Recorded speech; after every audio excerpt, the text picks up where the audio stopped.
안녕하세요. 사연 읽어주는 남녀입니다. 오늘도 와주셔서 감사드리며 그럼 오늘의 사연 바로 소개해드리겠습니다. 안녕하세요. 저는 이제 40대가 된 전직 가정주부입니다. 남들보다 어린 나이라고 할 수 있는 20대 초반의 나이에 결혼해서 10년이 넘는 꽤 오랜 시간 결혼 생활을 했고 그 기간 동안 5명의 아이를 키우며 살았었죠. 그렇게 살던 제가 지금은 남편과 이혼하고 혼자 살게 된 그간의 사정을 이야기해 보려고 합니다. 저는 어려운 집안 사정 때문에 대학을 가지 못했어요. 대신 여상을 졸업 후 한 공장의 격리로 일을 시작했죠. 친구들은 대학에 다니면서 미팅을 한다, 남자친구를 사귄다, 나이트클럽도 다니고 할 때 저는 매일같이 먼지 가득한 공장에서 아저씨 아줌마들만 상대하고 있자니 상대적으로 재미없는 하루하루였지만 그래도 같이 일하는 분들이 어린 직원이라고 귀여워도 해주셨습니다. 일이 힘든 것도 아니라서 돈 버는 맛에 나름 즐거움을 찾으며 생활하고 있었어요. 특히 그 공장의 사장님은 전대 사장님이 돌아가신 후 공장을 물려받은 젊은 사장님이셨는데 저보다 10살 많은 분이었습니다. 처음에는 그저 아저씨로만 보였던 그 사장님이 어느 날부터인가 이상할 정도로 제 눈에 들어왔어요. 공장에서 보는 다른 아저씨들과는 전혀 다르게 깔끔한 옷차림이셨고 항상 웃고 다니는 그 모습에 왜 그렇게 멋져 보였었던지요. 거기다 성격도 다정하며 매너도 좋은 사람이었어요. 무엇을 부탁할 때도 조심스러웠고 간간히 지나다니면서 간식도 몰래 챙겨주면서 저를 설레이게 했습니다. 그동안 제대로 연애 한번 못했던 저는 처음 느끼는 감정에 매일매일이 두근거렸어요. 그런데 그 감정에는 큰 문제가 있었습니다. 바로 그 젊은 사장님이 총각이 아니라는 것이었죠. 보미 씨, 이런 거 좋아해요? 어제 우리 딸 주려고 산 건데 맛있어 보여서 보미 씨 것도 하나 더 샀어요. 한번 먹어봐요. 따님 주시려고 산 건데 제가 먹어도 돼요? 그럼요. 보미 씨 주려고 넉넉하게 샀어요.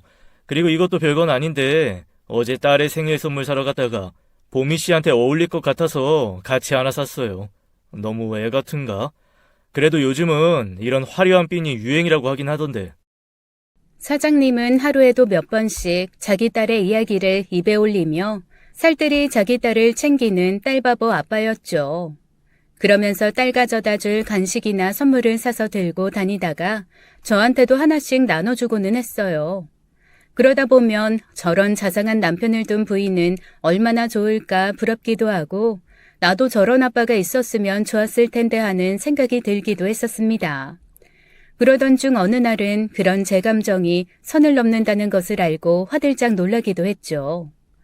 처음에는 혼자 하는 짝사랑 무슨 문제인가 싶었지만 어느 순간 단둘이 사무실에서 근무하게 되거나 야근을 하게 될 경우 가볍게 손을 스치거나 작은 호의를 받을 때 제가 느끼는 감정이 단순히 같이 근무하는 동료로서의 그것이 아니라 남자를 보는 감정이라는 것을 깨달아 버렸거든요. 내가 어쩌다 유부남에게 빠졌나 싶으니 자괴감도 들고 저렇게 딸에게 애틋한 아빠라면 부인은 또 얼마나 사랑할 텐데 내가 이러는 건 죄를 짓는 것이다 하는 죄책감에 많이 힘들어했습니다. 혹시 사장님이 제 마음을 받아준다고 해도 저는 한 가정을 깨는 가정 파괴범이 되는 것인데 그건 정말 죽기보다 싫었거든요. 그래서 저는 결국 제 마음을 접기로 했습니다. 보미 씨, 미안한데 혹시 이번 주는 토요일에도 좀 나와줄 수 있어? 주말까지 불러내서 미안한데 보미 씨가 꼭 도와줘야 할 일이 생겨서 말이야. 내가 수당도 2배로 쳐주고 끝나고 맛있는 것도 사줄게. 소고기 어때? 아니면 젊은 아가씨니까 피자나 그런 거 좋아하려나? 어느 날 주말 출근을 부탁하는 사장님의 말에 귀찮다는 생각이 드는 것이 아니라 단둘이 근무하는 건가? 끝나고 단둘이 밥을 먹는 건가? 하는 마음에 설레이다가 정신이 퍼뜩 든 것이었죠. 내가 미쳤구나. 지금 애 아빠한테 뭐 하는 거야? 유부남한테. 정신 차려 이년아. 어느새 사장님을 좋아하는 감정이 완전히 선을 넘어버렸다는 것을 깨달은 저는 바로 사표를 냈습니다. 그러자 사장님은 놀라서 무슨 일이냐고 계속 물어보면서 절 잡으셨고 누가 힘들게 하느냐, 월급이 적냐, 다른 곳에서 더 좋은 제안을 했느냐, 시집을 가느냐 이유를 물으셨어요. 그래서 저는 결국 모든 것을 털어놓았습니다. 죄송해요, 사장님. 제가 사장님을 좋아하는 것 같아요. 아니, 사랑하는 것 같아요. 죄송합니다. 죄송합니다. 이러면 안 되는 거 아는데 사모님한테도 따님한테도 너무너무 죄송한데 요즘은 사장님하고 눈만 마주쳐도 심장이 떨리고 머릿속이 하얗게 되는 것 같아요. 이러다가 큰 잘못할 것 같아요. 그러니까 제가 더 실수하기 전에 그만두는 게 맞는 것 같아요. 죄송합니다. 아직은 도망칠 수 있을 것 같으니까 얼른 사표 수리해 주세요. 당장 공장 그만두고 다시는 사장님 앞에 나타나지 않을게요. 그러나 제 이야기를 들은 사장님은 귀까지 빨개지셔서 그러시더군요. 아니, 난 나만 그런 줄 알았더니 보미 씨도 그랬어요. 나는 내가 아이도 있고 나이도 많고 그러니까 차마 말하지 못했는데 나도 사실 보미 씨가 좋아요. 그러니까 우리 사귀어 볼래요? 그게 무슨 말씀이세요? 설마 저보고 불륜녀가 되라는 말씀이세요? 제가 아무리 사장님을 좋아한다고 해도 그건 아니죠. 싫어요. 아, 보미 씨 몰랐구나. 저 와이프 없어요. 혼자예요. 사장님은 지금으로 치면 싱글 대디였던 거였습니다. 부인과 이별 후 딸아이를 혼자 아이를 키우고 있는 거였는데 제가 그건 모르고 혼자 삽질을 하고 있던 거였어요. 그러니 제가 사장님을 좋아해도 불륜은 아니었던 것이고 그 사실을 알게 된 저는 이제 제 마음을 참지 않아도 된다는 사실에 정말 미친 듯이 더 사장님이 좋아지더군요. 어린 마음이라 그랬던 것인지 아니면 눈에 콩꺼풀이 씌인다는 게 이렇게 무서운 것인지 그때는 사장님의 모든 행동 하나하나가 다 완벽해 보였습니다. 남자 혼자 아이를 챙기면서 공장 일도 챙기는 게 쉽지 않을 텐데 시간이 나면 딸아이와 다정하게 통화하면서 챙기면서 공장 일도 열심히 하는 그 모습은 슈퍼맨 같아 보였고 가끔씩 공장 가족들을 챙기러 오는 본인의 어머님에게 상냥한 모습을 보고 있자면 가슴이 따뜻해졌습니다. 집안의 짐덩이라는 자기 동생이 가끔 나타나서 용돈을 달라고 해도 싫은 티 한 번 낸 적이 없이 지갑을 여는 여유로운 모습도 어찌나 다정해 보이는지요. 그래서 서로 사귀기로 한 지 반년도 되지 않은 순간 결혼하자고 프로포즈하는 사장님의 제안을 넙죽 받아버렸습니다. 좋아요. 완전 좋아요. 이제 사장님 딸은 걱정하지 마세요. 제가 친구처럼 언니처럼 정말 좋은 새엄마가 되어줄게요. 그동안 엄마가 없어서 외로웠던 그 마음 제가 든든하게 메꿔주는 진짜 괜찮은 와이프가 될 테니까 기대 아주 많이 하셔도 될 거예요. 당시 제 결혼 소식을 들은 사람들은 하나같이 절 말리면서 어린 저를 꼬시는 그것도 애까지 있는 남자는 진짜 나쁜 놈일 것이라고 했지만 이미 사랑의 눈이 멀어버린 저에게 그런 말이 귀에 들어올 리가 없었습니다. 말 그대로 제 무덤을 제가 팠어요. 오히려 모두 말리는 결혼이다 보니 오히려 비련의 여주인공이라도 된 것처럼 더욱 의욕적으로 결혼을 서둘렀죠. 정말 타임머신이 있다면 그 시간 저에게로 가서 머리채를 잡아 끌고 나오고 싶지 말입니다. 그렇게 저는 결혼하자마자 한 아이의 엄마가 되어버렸죠. 물론 결혼하고 나니 제가 상상했던 것과는 다른 점들이 많았습니다. 그동안 남편의 딸을 키우고 있던 것은 남편이 아니라 시어머니셨고 남편은 입으로만 딸을 키우고 있었어요. 가끔 선물이나 간식을 안겨주면서 아빠의 역할을 다 한다고 생각하는 남자였고 그러다 보니 정작 저희의 결혼으로 함께 살게 되자 아빠를 어색해하는 지경이었습니다. 그래도 처음에는 괜찮았어요. 아이는 귀여웠고 남편은 다정했죠. 시어머님은 자기가 키우던 손녀를 데리고 가서 키워주는 제가 고맙다면서 시집살이 한번 제대로 시키지 않으셨고 아이는 아빠와 한 집에 살게 된 것도 기분이 좋은 것 같고 새로 생긴 젊은 아줌마가 자기 옆에서 이것저것 챙겨주고 함께 외출도 해주는 것이 재미나 하는 것 같았습니다. 남편은 가능하면 집에 빨리 들어와서 가족과 함께 시간을 보내려고 했고요. 남편이 벌어다주는 돈도 넉넉했고 시간도 여유 있다 보니 살림하는 재미도 있었고 바쁜 남편 대신 딸아이와 데이트하는 기분으로 쇼핑도 하고 이곳저곳 놀러 다니는 것도 재밌었습니다. 이런 식으로만 계속된다면 나름 성공한 결혼 생활이 되지 않을까 하는 기대가 생겼어요. 그런데 첫 번째 문제가 생기기까지 그렇게 오랜 시간이 걸리지 않았습니다. 사실 시어머니가 키우고 있는 손녀는 둘이었어요. 한 명은 저희 남편의 딸, 한 명은 시동생의 딸이었습니다. 네, 아들 둘이 모두 이혼하고 부인들은 딸들을 두고 집을 나간 거고 그 딸들을 시어머니가 키우고 있는 거였죠. 지금 같으면 이 상황이 이상하다는 걸 바로 눈치를 챌 수 있을 텐데 그때는 사랑에 눈멀었고 세상 물정 모르는 어린 여자였으니까요. 그저 시어머니가 힘드셨겠다, 내가 잘해야지 하는 순진한 생각만 했죠. 어쨌거나 제가 남편과 재혼을 하면서 남편의 딸을 데리고 왔지만 시동생의 딸은 여전히 시어머니가 키우고 있었고 어느 날 유난히 울며 보채는 시동생의 딸을 업어주던 시어머니가 허리를 다치게 되신 거였어요. 그동안 고질병처럼 허리가 좋지 않으셨던 시어머니는 그때는 크게 탈이 나시면서 결국 병원에 입원까지 하시게 되신 거였죠. 나는 괜찮다. 신경 쓸 거 없어. 괜히 애 보느라 힘든데 간병이다 문병이다 병원 드나들 거 없다. 그래도 어떻게 그러세요. 아무리 간병인이 계시다고 해도 제가 잘 챙겨야죠. 이럴 때 가족이지 뭐예요.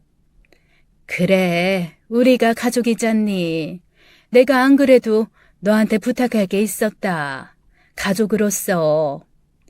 무슨 부탁이신데요? 말씀하세요. 내가 지금 이러고 있으니까 네 시동생 네 애를 애비가 데려갔거든. 근데 그게 너무 마음이 쓰이네. 니네 시동생이 네 남편하고 달라서 애한테 정이 없어. 나쁜 애는 아닌데 워낙 걱정이 없다고 해야 하나? 다정하질 않아. 그래서 아빠랑 애랑 둘이 있으면 어떻게 해야 할지도 모르더라고. 제대로 밥이나 챙겨줄지 목욕이나 시키기는 할지 그 생각만 하면 내가 병원에서 쉬는 게 아니다. 그래서 큰아가 미안한데 내가 병원에 있을 동안만 네가 시동생 애를 좀 데리고 있어주면 안 되겠니? 제가 조카를요?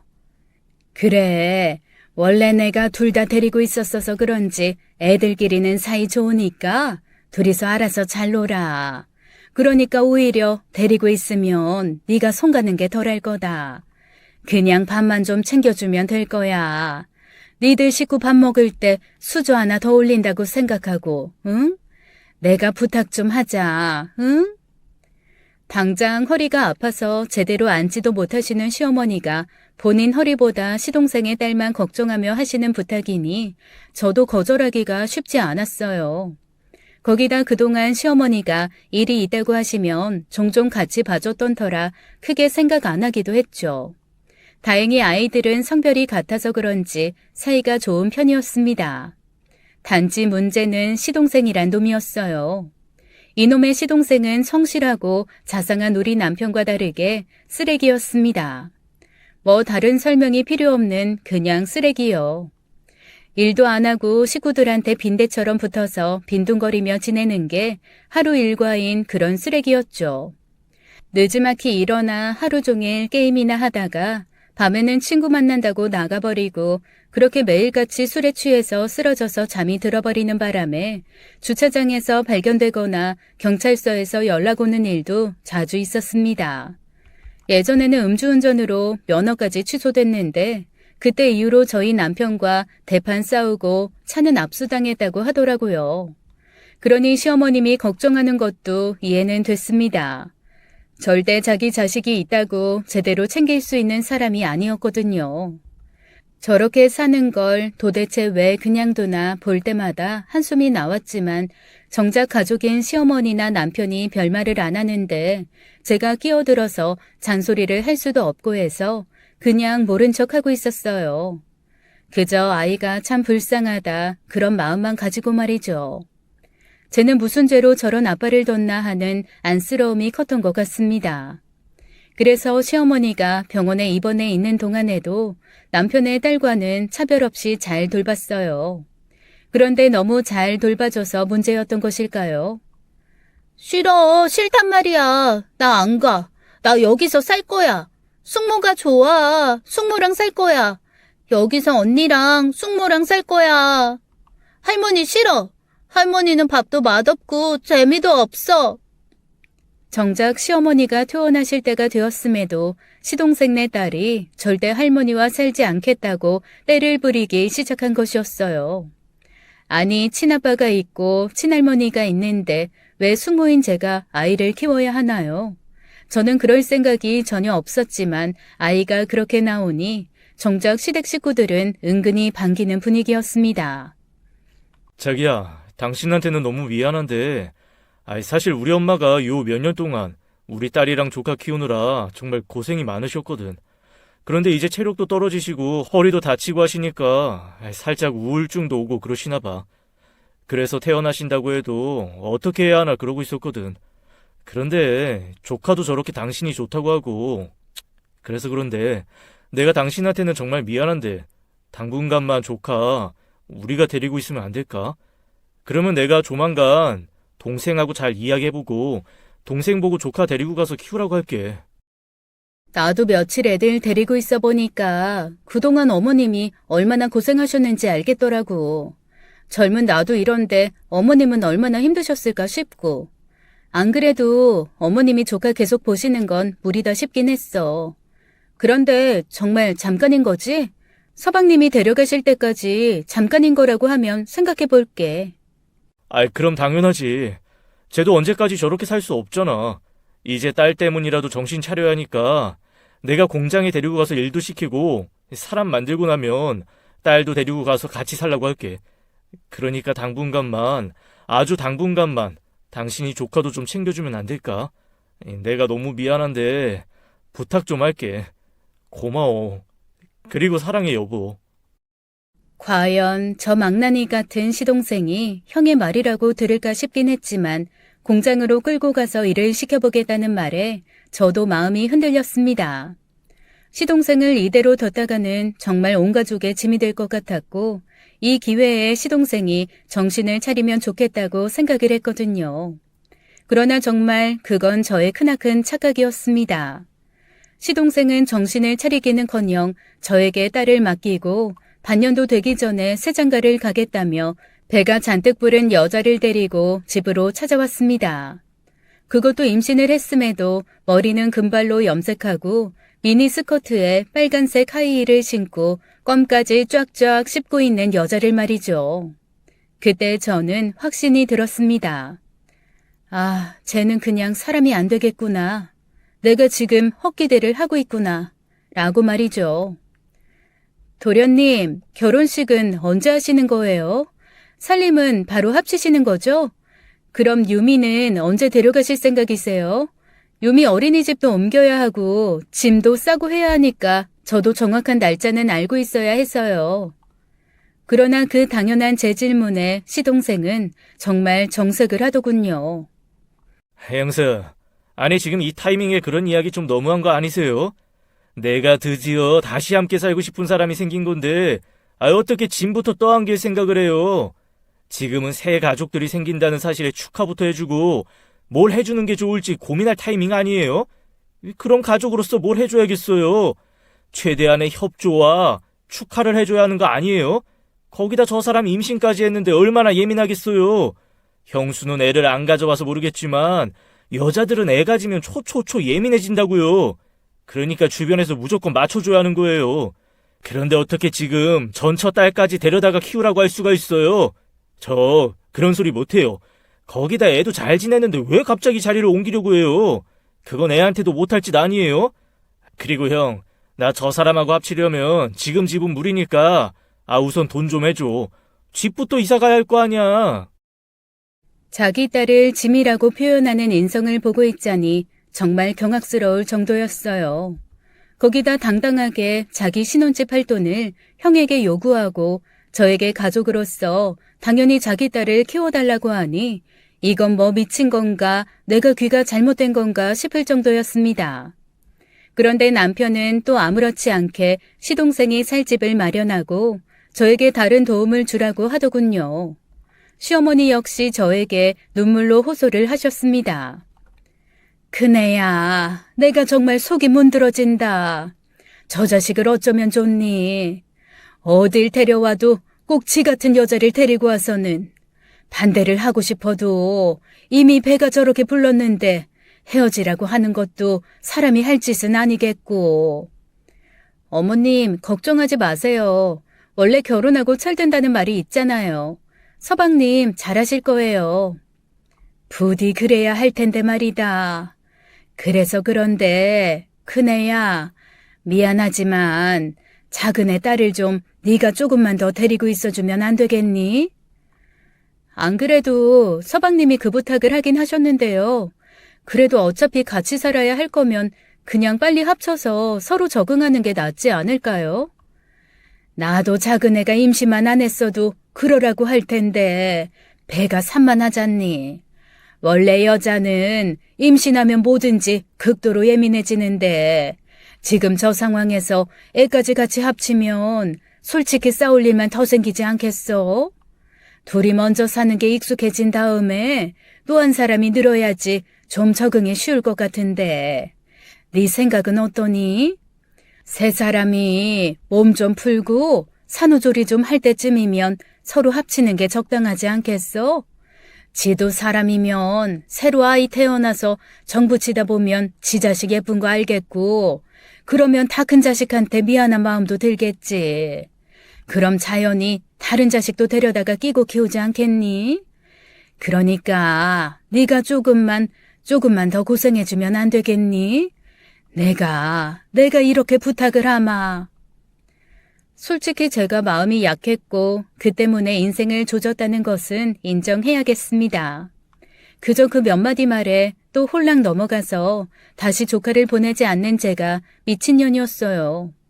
착한 여자병에 걸렸던 건지 착한 며느리병에 걸렸던 건지 그것도 아니면 착한 와이프병에 걸렸던 건지 모르겠지만 그저 제가 제 무덤을 팠던 거였죠. 그 후 상황은 예상이 되시나요? 네, 쓰레기가 쓰레기를 데리고 왔으니 좋은 결말이 날 리가 없죠.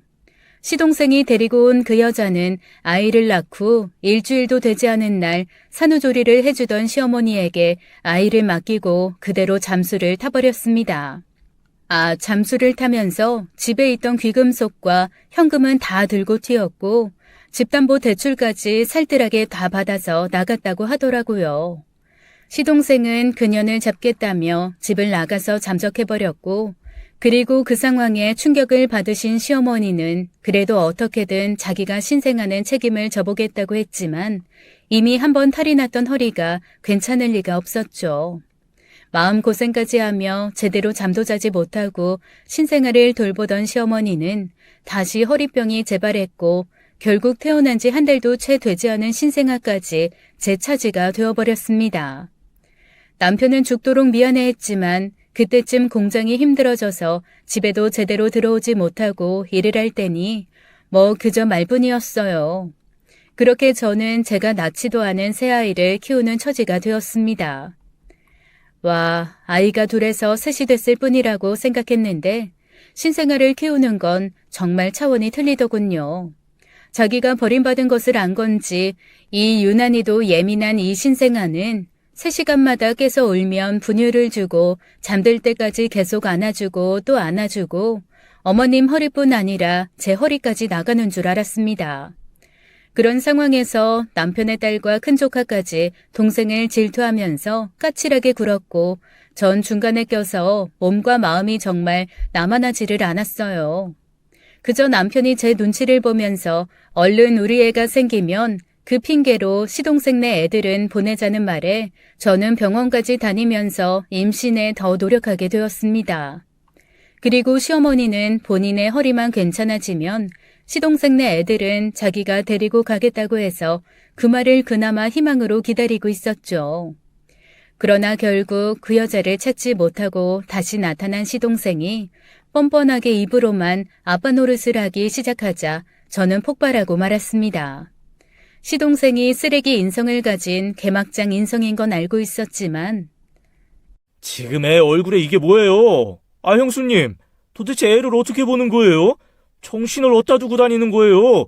집에서 펑펑 노는 사람이 애도 제대로 못 봐서 이런 상처를 만들어요? 진짜 제대로 하는 게 뭐예요? 싸가지 없는 말은 기본이었고 애 키가 왜 이렇게 안 커요? 식사 제대로 안 챙겨주는 거 아니에요? 매일 고기, 생선, 야채가 제대로 챙겨주고 있는 거예요? 과일이나 야채는 부족하다 싶으면 주스로 좀 갈아주고 그래야 하는 거 아니에요? 주제 파악 못하고 수시로 훈수질까지 했습니다. 사람이 너무 봐주니까 가만히로 보나 싶어서 그러게요. 제가 원래 집에서 노는 게 전문이라서 애들 보는 거 못하겠네요. 저는 노느라 바쁘니까 애들은 서방님이 데려가세요. 내일 당장 짐 싸서 서방님 집으로 보내드릴 테니까 육아에 대해서 전문가처럼 잘하는 서방님이 애들 얼굴에 기스 하나 안 나게 삼시세끼 잘 챙겨 먹이면서 잘 길러주세요. 그럼 키도 금방금방 클 거고 피부도 뽀얗게 이쁘게 클 거예요. 제가 많이 부족해서 많이 죄송하네요. 물론 겁주려고 한 말이긴 했지만 그대로 튈 줄은 몰랐죠. 시동생은 제가 그 말을 한 다음 날 잠수를 타버렸습니다. 친구의 소개로 원양어선을 타기로 했다며 돈도 벌고 정신도 차려오겠으니 그동안 자신의 아이들을 잘 부탁한다며 말이죠. 그쯤 되니 도대체 시동생이 저 따위로 굴어도 시어머니와 남편은 무조건 봐주고만 있는지 이해를 할 수가 없었습니다. 그저 막내라서 철이 없어서 어려서라고 감싸주기만 했는데 어리긴요. 지금 저희 집에 아이가 셋인데 어른인 시동생을 어리다고 봐주는 게 말이 되는 일인가요? 제 동생 같으면 메타작이라도 했으면 좋겠는데 어떻게 된 게 다들 시동생 말이라면 껌뻑 죽는 것이 답답할 정도였습니다. 모르는 사람이 보면 시어머니나 남편이 시동생에게 무슨 약점이라도 잡힌 사람 같았으니까요. 그래도 솔직히 시동생이 눈에 안 보이니 좀 나았습니다. 아이들이 힘들기는 했지만 꼴 보기 싫은 게 눈앞에서 알짱거리면서 잔소리하는 놈이 사라지니까 속 시원하더라고요. 그런데 이게 어이가 없게 시동생이 그렇게 사라지니 세상 인자하시던 시어머님이 저를 잡기 시작하셨습니다. 넌 결국 네 시동생 쫓아내니까 속이 시원하니? 그 여리고 순한 게 그 험한 곳에서 험한 사람들이랑 일하게 하니까 좋냐고. 넌 사람이 왜 이렇게 독하니? 어쩜 이렇게 정이 없어? 그 여린 게 자기 자식들도 못 보고 지금 얼마나 마음이 아플 거야 그래. 너 그러는 거 아니다. 너도 자식 키우면서 그러는 거 아니라고. 제가 키우는 게 제 자식인 것도 아니고 시동생이 자기 자식 키우는 게 싫어서 도망간 건데 그걸 제 탓을 하는 시어머니를 보니 어이가 없더군요. 남편은 시어머니가 워낙 막내한테 약하다고 자기가 잘하겠다고 마음에 두지 말아달라고 빌기만 하니 억울해도 어쩌겠어요. 한 귀로 듣고 한 귀로 흘릴 수밖에요. 그저 저에게 무조건 잘하는 남편을 보며 참고 또 참을 수밖에 없었습니다. 그렇게 또 2년의 시간이 지나갔어요. 그 시간 동안 시동생은 집에 연락 한번 하지 않았고 명절이나 시동생 생일 때만 되면 시어머니는 눈물바람으로 저를 원망했습니다. 시동생네 애들을 붙잡고 저 때문에 니들 아빠가 집을 나간 거라는 욕까지 하는 바람에 시동생네 애들과 저의 사이도 점점 나빠져 갔어요. 거기다 남편의 딸도 점점 나이가 들면서 조금은 빠른 사춘기가 와버렸습니다. 그 귀엽던 아이가 말을 함부로 하기 시작하고 슬슬 거짓말을 하기 시작하더군요. 제가 용돈을 주지 않는다고 거짓말을 하기도 했고 밤에 자기들만 두고 외출을 한다는 말을 하기도 했어요. 길에서 어떤 남자와 둘이 팔짱을 끼고 가는 것을 봤다는 말을 하기도 하더군요. 시어머니는 그런 아이의 말을 무조건 믿고 저를 잡기 시작했고 남편도 계속해서 들어서 그런지 한 번쯤 의심하는 눈빛을 보내고는 했습니다. 그런데 이게 참 어렵더군요. 아무리 억울한 소리를 듣고 아이가 나쁜 말을 해도 정말 친엄마처럼 야단을 치는 게 쉽지 않았어요. 남들은 그럴수록 더 강하게 야단을 치고 해야 벽을 허물 수 있다고 하는데 그게 쉽지가 않았습니다. 그러는 와중에도 제 아이는 생기지 않고 힘든 시간이 계속되었어요. 남편은 이미 아이를 만든 적이 있으니 문제가 있다면 저에게 있다는 이야기라 스트레스는 더욱 심해져 갔습니다. 그때가 제 인생에서 가장 힘든 시간이었던 것 같아요. 매달 임신이 되지 않아 우울했고 3살부터 13살까지 3명의 아이들은 신생아부터 사춘기까지 골고루 섞여서 손이 갔고 남편은 바쁘다며 집에 들어오지 않는 날이 많아졌고 시어머니는 무슨 일만 생기면 제 탓을 했어요. 저는 제대로 외출 한번 할 수 없이 집안일과 아이들 뒷바라지를 하면서 우울감이 심해지고 있었죠. 그래도 곧 3살짜리 아이를 어린이집에 보낼 수 있게 될 것 같았고 그렇게만 되면 저도 다시 잠깐씩이라도 일을 하건 취미 생활을 하건 밖에 일을 시작할 수 있을 것이라는 기대감이 있었습니다. 남편도 그렇게 약속했고요. 그런데 정말 시동생은 평범한 쓰레기가 아니었어요. 구제할 수 없는 핵 폐기물급 쓰레기였고 그저 저에게 끔찍한 피해로 다가왔습니다. 이번에는 쌍둥이를 안고 나타난 것이었어요. 시동생이 정말 원양어선을 타긴 했었습니다. 그런데 너무 힘든 나머지 첫 번째 기항지에서 바로 도망을 쳐서 잠수를 타버렸던 것이었어요. 저희 남편은 회사에서 연락을 받아 선불받은 돈을 물어주면서 이미 알고 있던 사실이었지만 저에게는 말하지 않은 것이었죠. 그리고 그대로 잠수탄 그곳에서 만난 현지인 여자와 살림을 차리고 살다가 임신까지 시키고 출산 후 산모가 몸이 약해 시름시름 앓다가 하늘나라로 가게 되자 아이들과 함께 그렇게 이번에는 쌍둥이 신생아를 데리고 제 앞에 떡하니 나타난 거였습니다. 정말 쓰레기인 주제에 생식 능력까지 어디 내놔도 빠지지 않는 쓰레기였어요. 이제는 진짜 안 되겠다는 생각이 들었습니다. 이번에도 아이들을 집에 들였다가는 정말 5명의 아이를 키우는 보육교사가 될 것 같았고 무엇보다 이렇게 스트레스를 받는 상황에서는 생길 아이도 생기지 않을 것 같다는 확신 아닌 확신도 들었거든요. 서방님, 너무너무 축하드려요. 하늘에서 서방님한테 자식복을 주셨네요. 크게 세상에 보탬되는 자식들로 키우시라는 하늘의 큰 뜻일 거예요. 그러니까 크게 큰 아이로 키우세요. 저는 그대로 손절을 쳐버렸습니다. 제가 키우던 조카들도 당장 시동생이 지내고 있는 시어머님 댁으로 짐을 싸서 데려다 놨고 이제 정말 죽이 되든 밥이 되든 모르겠다고 선을 털어버렸습니다. 여보가 힘들었던 건 아는데 그렇다고 이렇게 당장 손을 놔버리면 어떡해. 지금 상황이 좀 그렇잖아. 지금 상황이 어떻건 그게 내가 만든 상황이야? 왜 나한테 그래? 자기도 생각을 좀 해봐. 제가 아빠가 없어, 할머니가 없어. 왜 피도 안 섞인 나한테 보라고 그래? 내가 우리 엄마 허리만 멀쩡해도 안 이런다니까. 그런데 지금 이 상황에서 어떻게 애들을 보시라고 해. 그것도 쌍둥이를. 내 동생도 이제 정신 차리고 일하겠다고 하는데 저렇게 집에서 애만 본다고 하면 또 그냥 저렇게 백수로 살라고? 그럴 수 없잖아. 여보, 도와주는 길에 조금만 더 도와주면 다 좋잖아. 내가 정말 길게는 안 바랄게. 우리 아이가 생길 때까지만, 딱 그때까지만. 당신이 안 봐주면 어떡해. 우리 유종의 미를 거둔다고 생각하고. 그러나 저는 단단히 마음먹은 상황이었습니다. 저도 결혼해서 몇 년을 좋은 말에 속아 보모 아닌 보모 노릇을 하고 있고 조카들은커녕 자기 딸 육아에도 도움을 안 주는 남편의 말이 귀에 들어오지 않았어요. 항상 좋은 말로 우선 이것만 넘기자 하는 속이 뻔히 보이는 남편의 거짓말에 질려가고 있기도 했고요. 싫어. 절대 싫어. 싸지르는 사람 따로 있고 수습하는 사람 따로 있고 지금 이게 무슨 난장판인데? 내가 당신하고 내 애 낳고 알콩달콩 살고 싶어서 결혼했지. 돈도 못 받는 식모에 보모하려고 당신하고 결혼했는지 알아? 어림도 없어. 이제 절대 싫어. 절대 안 해.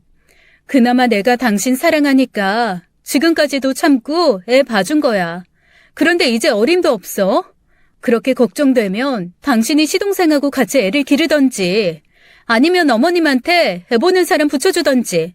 어쨌든 나는 빼고 해. 나는 아니니까. 나 이제 더 안 해. 못 해. 어머님이나 남편이나 어떻게든 저를 설득하려는 모습이 보였기 때문에 저는 정말 필사적으로 버텼습니다. 시동생이 찾아와서 개판을 쳐도 모른 척, 남편이 애걸복걸해도 모른 척, 시어머니가 불러서 야단을 쳐도 모른 척, 그저 모른 척으로만 일관했어요.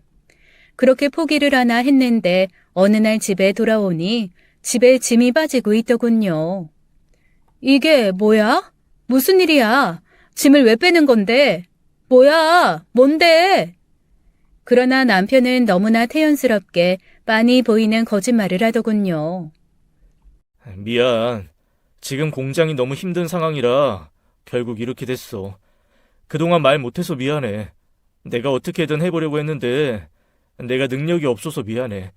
내가 금방 다시 회복해서 금방 다시 집 살게. 그때까지만 우리 엄마네 집에서 같이 지내자. 와, 정말 미칠 것 같았습니다. 너무 눈에 빤히 보이는 거짓말을 하며 제가 다시 아이들을 볼 수밖에 없는 상황을 만들어 버리더군요. 물론 저도 버텼습니다.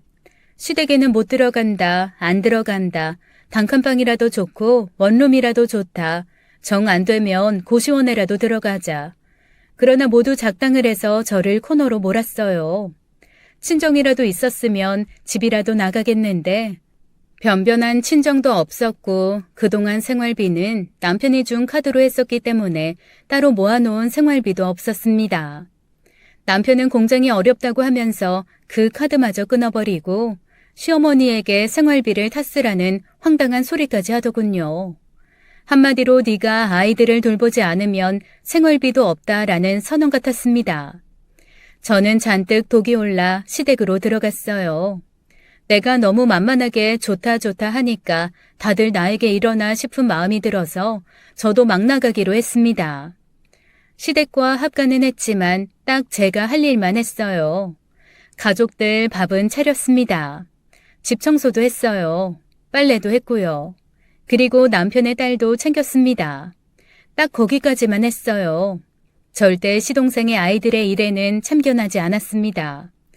새벽에 쌍둥이들이 울건 말건 못 들은 척 잠만 잤어요. 남편이 나가보라고 저를 침대 밖으로 밀어도 모르는 척 눈을 뜨지 않았죠. 시어머니가 방문을 열고 들어와서 불을 켜고 이불을 걷어가며 소리를 질러도 못 들은 척 했습니다. 그러다 성질이 나면 저도 소리를 질렀어요. 아이들 아빠한테 가세요. 왜 저한테 그러세요? 아이들 할머니시잖아요. 할머니가 달래시던가요. 당신 지금 뭐 하는 거야? 얼른 가서 애들 좀 달래봐. 어머님 이제 나이 드셔서 잠 깨시면 안 된단 말이야. 그래, 당신 말 잘했어. 어머님은 나이 드셔서 밤에 잠 깨면 안 되시니까 젊은 당신이 가봐. 당신이 애들 삼촌이잖아. 왜 촌수도 제일 멀고 피도 안 섞인 나한테 그래? 쓰레기 같은 식구들에게는 저도 미친년처럼 나가는 게 답이라는 생각이 들더라고요. 아이들 병원 데려가거나 어린이집을 데려가는 일도 당연히 챙기지 않았습니다. 저만 아이들과 두고 나가면 저도 나가면서 시동생과 시어머니 남편에게 저 지금 나가요. 애들끼리 있으니까 얼른 들어오세요. 라고 문자 하나 남겼습니다. 처음에는 달래던 남편과 시어머니는 점점 포기를 해가는 듯 했고 저에게 불만이 있는 듯 하긴 했지만 그래도 집으로 사람을 불러서 아이들을 돌보게 하고 시어머니가 주가 되어 아이들을 돌보는 척이라도 했습니다. 그러나 어떻게 된 일인지 시동생은 끝까지 당당했어요. 마치 제가 자기 애들을 보는 게 당연한데 보지 않는 지금 상황이 화가 나서 미칠 것처럼 저에게 요구하고 화를 냈습니다.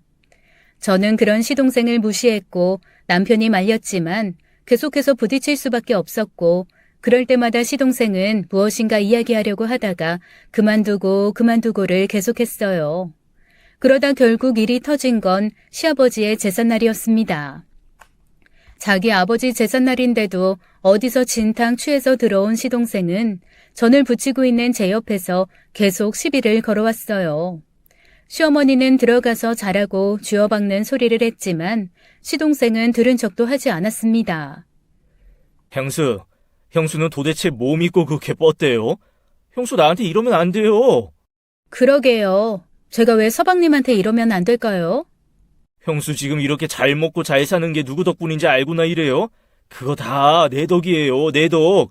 나 아니었으면 형수 이렇게 집에서 놀고 먹는 거 어림도 없었다고요. 그럼 주제를 알고 감사히 시키는 걸 처하면 되지. 뭐가 잘났다고 이렇게 뻣뻣하게 굴어요, 건방지게. 말 조심해주세요. 저 서방님 형의 처예요. 엄연히 서방님보다 윗사람이라고요. 윗사람 좋아하시네. 이건 뭐 주제를 모르고 말이야. 뭐 아기 가져야 하니까 스트레스 받으면 안 돼서 우리 애들 못 봐준다고? 웃기고 있네. 그런다고 아이가 생길 것 같아요? 어림도 없어요. 형수, 아기 안 생겨요. 형수는 평생 아기 못 가진다고요. 서방님, 나 경고했어요. 사람이 참는데도 한계가 있다고요. 내가 좋게 말할 때 그 입 다물어요. 안 다물면 어쩔 건데요. 형수야말로 주제 파악 좀 하세요. 이거 보세요. 형수는 우리 집에 애들 보라고 들인 사람이에요. 만만하니 말 잘 듣게 생겼으니까 적당히 형 애나 우리 애나 보라고 형이 결혼해 준 건데 왜 주제 파악 못하고 이상한 꿈을 꾸고 그래요? 이게 무슨 소리지? 순간 머리를 망치로 맞은 듯 충격을 받았습니다. 놀라서 뛰어들어온 남편이 시동생이 또 술에 취해서 헛소리를 한다며 끌고 나가려고 했지만 저는 이상하게 짚히는 게 있었어요. 그래서 시동생의 입을 막고 끌고 가는 남편을 말리고 시동생에게 계속 떠들어보라고 시켰습니다. 남편은 막으려고 했지만 술에 취한 남자의 힘은 강했고 결국 시동생은 남편을 뿌리쳤어요. 형이요. 형수랑 결혼하기 전에 수술했어요. 그거 병원 가서 묶었다고요. 그러니까 형수가 애 안 생기는 걸 괜히 우리 애들 봐줘서 그런다는 헛소리 하지 말라고요. 왜 애먼 우리 애들 탓을 하면서 자기 일을 남한테 밀어요? 곱게 우리 애들이나 보면서 살아요. 처음부터 그러려고 집에 들였는데 왜 건방지게 굴어요? 놀라서 주저앉는 저를 보며 남편은 펄쩍 뛰었습니다. 여보야, 이게 무슨 소리야? 진짜야? 아니지? 당신은 왜 술 취한 놈 헛소리를 믿어? 아니야. 당연히 아니지. 당신이 찜찜하면 확인시켜줄게.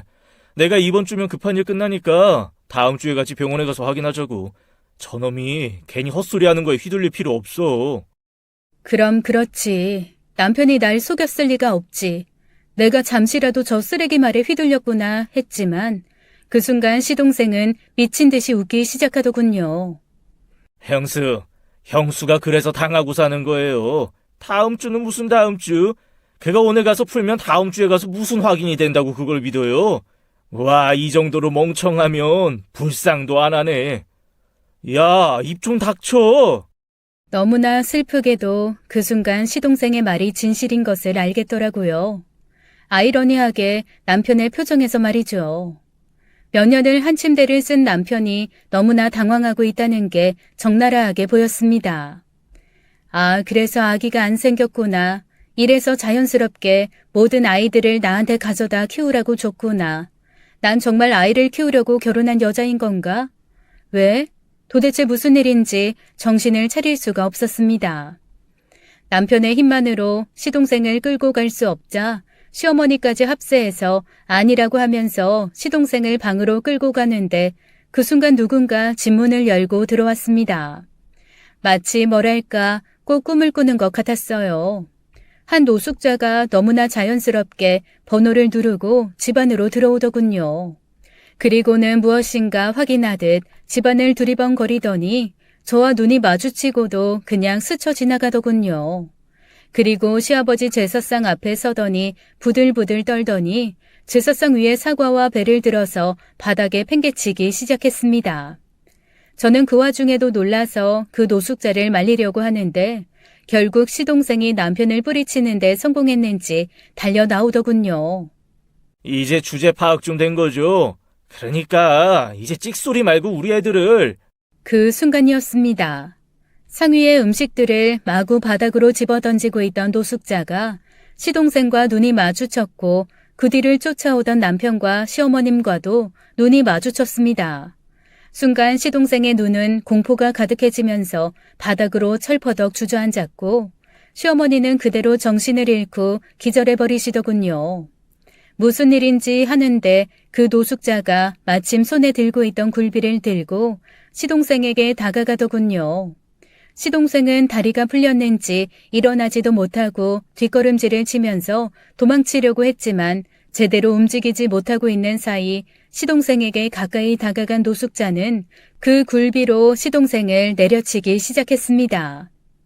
굴비 비늘들과 아가미에 시동생의 얼굴이 긁혀서 상처가 생기고 굴비살들이 날아가 머리카락에 들러붙어도 그 싸가지 없고 드센 시동생이 찍소리 못하고 맞고만 있었습니다. 꼭 귀신이라도 본 표정으로 말이죠. 이게 무슨 상황인지 이해가 안 가서 우선 경찰에 신고하고 119도 불렀습니다.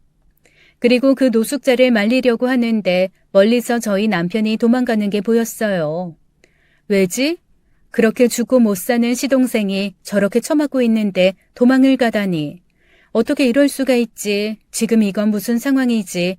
저 사람은 도대체 누구지? 한꺼번에 너무 많은 일이 터져서 제대로 생각을 할 수 없는데 결국 시동생이 울음을 터뜨렸습니다. 아버지! 아버지 잘못했어요. 잘못했어요. 용서해 주세요, 아버지. 살려주세요. 제가 잘못했어요. 아버지. 아버지라니요. 지금 시아버지 제사상을 차리고 있는데 무슨 헛소리인가 했죠. 술을 얼마나 마신 건가 하는데 순간 그 노숙자의 얼굴이 제 눈에 들어왔고 그 얼굴이 남편 시동생과 꼭 닮아 보이더군요. 설마 정말 시아버지인 건가? 이게 어떻게 된 일이지? 그때 마침 제 신고를 받은 경찰이 출동했다가 그 난장판을 보고 말리려고 하는데 그 노숙자가 입을 열었습니다.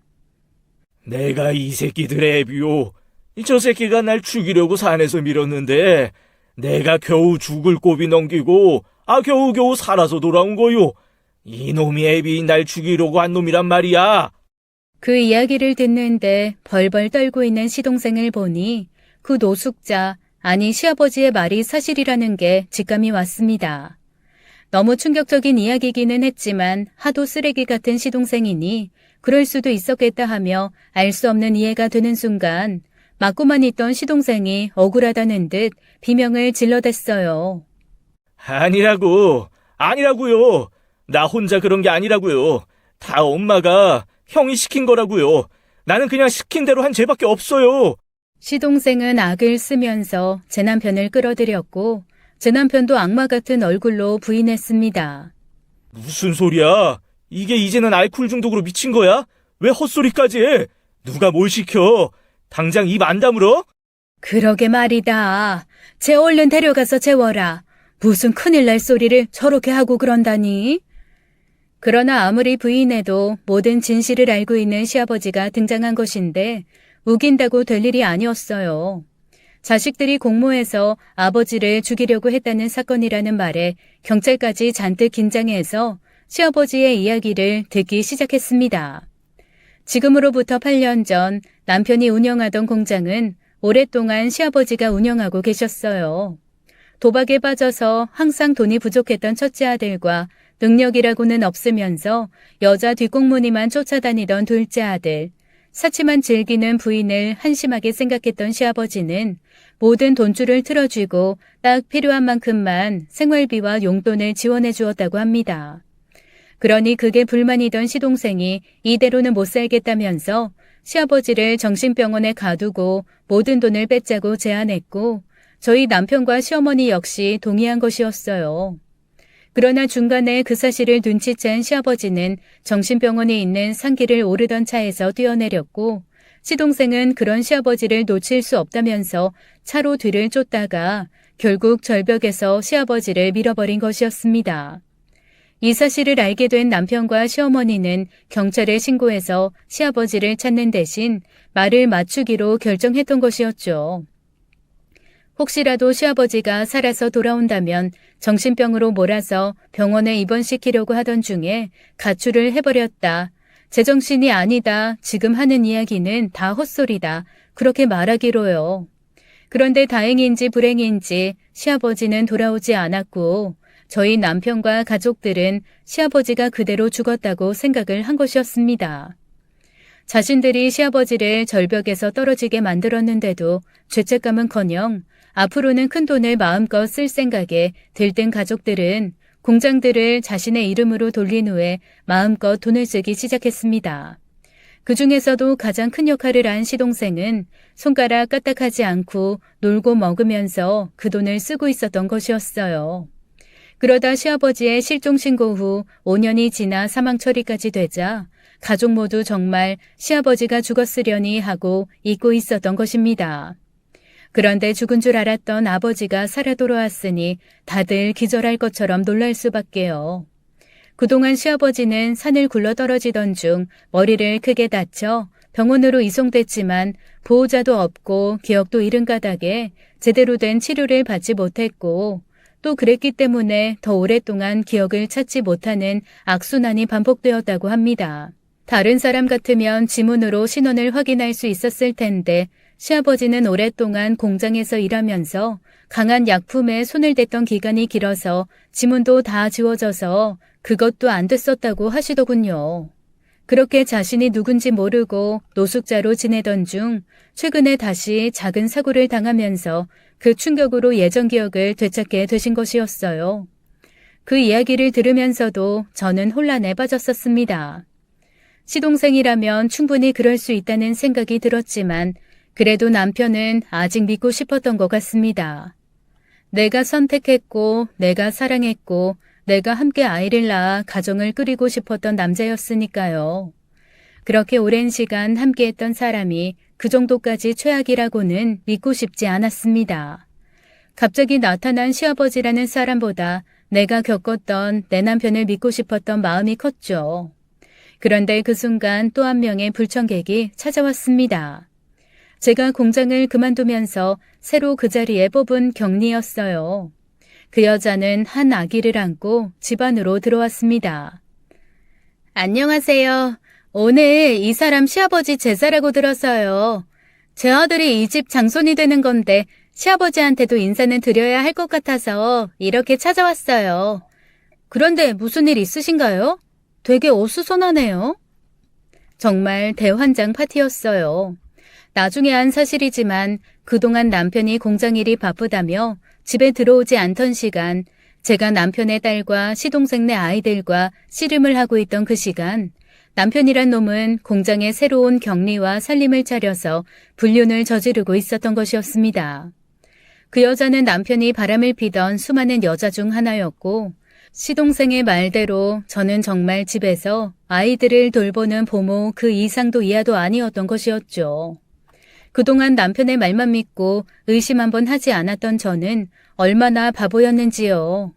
그렇게 시아버지의 일에 자신의 불륜까지 한꺼번에 터지자 남편도 당황했는지 저에게 매달리며 통사정을 하더군요. 아니야. 절대 아니야.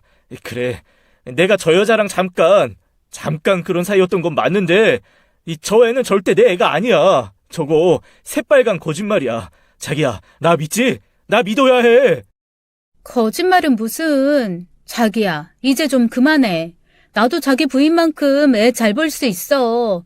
그러니까 이제 저 여자랑 이혼하고 나랑 살자고. 어?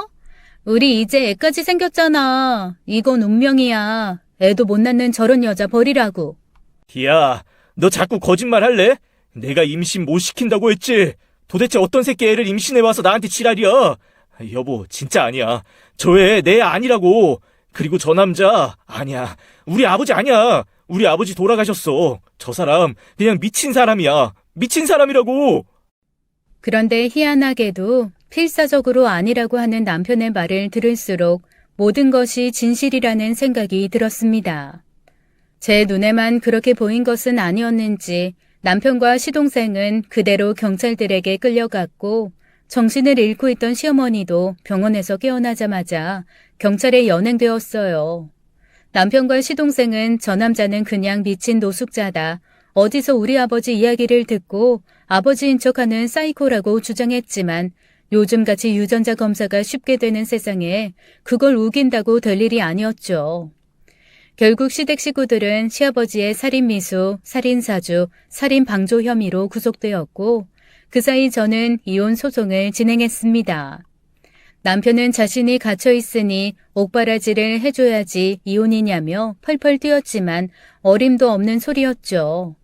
도대체 저를 얼마나 만만하게 봤으면 저런 소리를 하나 황당했지만 그만큼 제가 만만하게 보였다는 뜻이겠죠.